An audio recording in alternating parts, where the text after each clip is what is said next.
Okay, I'm going to take off from a stop the car hasn't run in about 9 hours, and I'm having some sort of brake issues. At least that's how it sounds to me.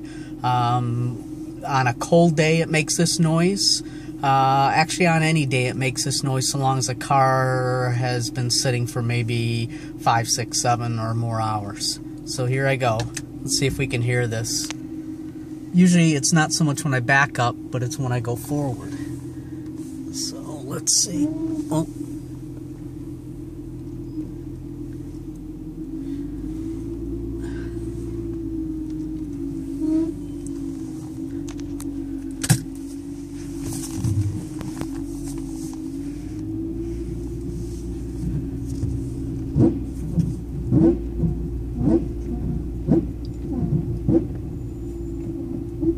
And that's the noise it makes. And then the noise will stop in about 10 seconds or so of me applying the brakes and moving.